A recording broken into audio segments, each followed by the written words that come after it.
for today's vlog. Don't forget to like and share. Thank you.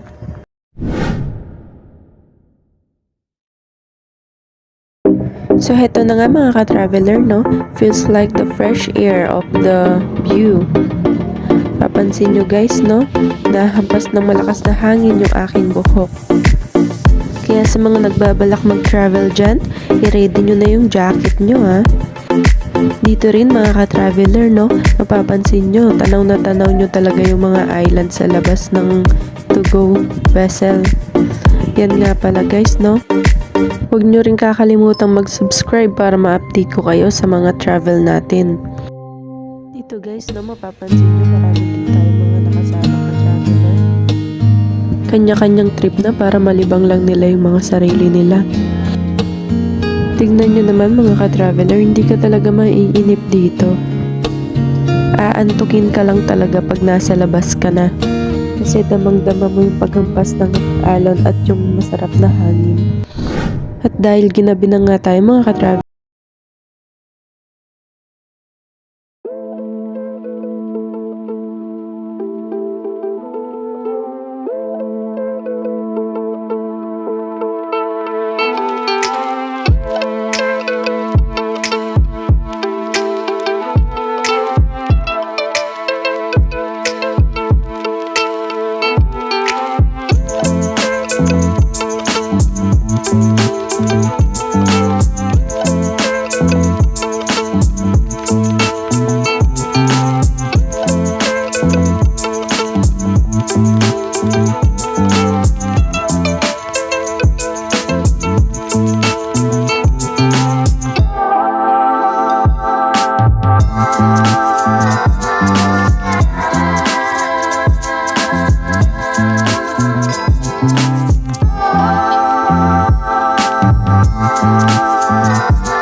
ito yun, no, ka-traveler, yung ating bed spacer.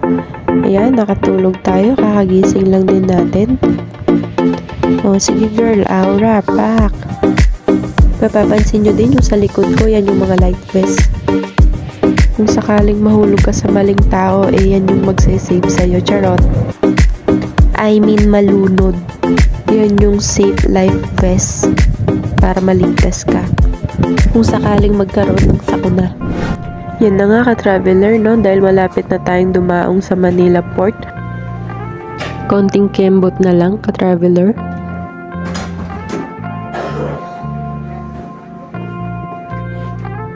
Matthias, been wondering. At konting minuto na lang, papalapit na tayo sa Harbor Pier, mga traveler. Sinulit na namin ang pag-video. Halina't samahan nyo ako sa loob. Papakita ko pa sa inyo yung kaloob-looban ng to-go vessel.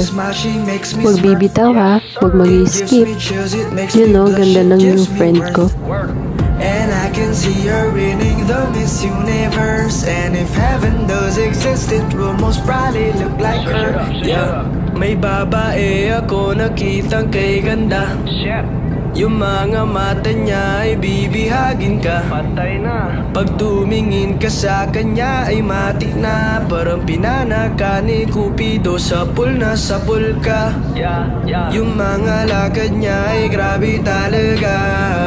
Pag umikot sa sureball, maaakit ka. Yun na nga mga ka-traveler, dahil malapit na tayo. Pasok na tayo sa loob at i-ready na natin yung gamit.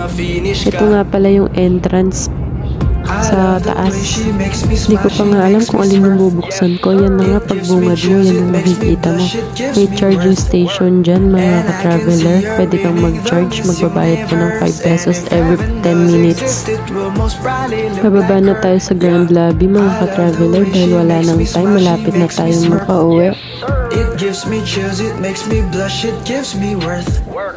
And I can see you're winning the Miss Universe. And if heaven does exist, it will most probably look like her. Pagtingin ko, shucks, ang dami nang nakapila, ang dami nang excited makauwi. Tinawag ko na rin yung mga kasama ko kasi nga pababa na tayo sa barko, ka-traveler. Hindi kita kailangan kumpara, kasi ikaw lang baby at wala nang ang iba. Pag tumawag ka, nakakatunaw na, parang sorbetes na iniwan sa labas, diba? Isasoli na rin natin yung mga bedsheet na iniram natin. At eto na nga, alabas na tayo ng barko. Ang daming tao, siksikan, punong-puno talaga. Pero hindi naman nagkakatulakan. Be patient lang talaga, lahat naman tayo ay makakalabas. Kung marami kang bagahe, may mga nag-a-assist dito para buhatin yung mga gamit mo. I love the way she makes me smile, she makes me smirk. It gives me chills, it makes me blush, it gives me worth. Alright, ka-traveler, palabas na tayo. Thank you to Luke Vessel to spend time with Jean. Till next time. Paalala ko lang pala, mga ka-traveler, marami nag-offer dito ng mga nag-grab. Huwag na huwag kayong papayag na mahal yung singil nila kasi maraming manloloko dito. Kaya ingat sa mga gamit at mga cellphone. Yun lang po, salamat.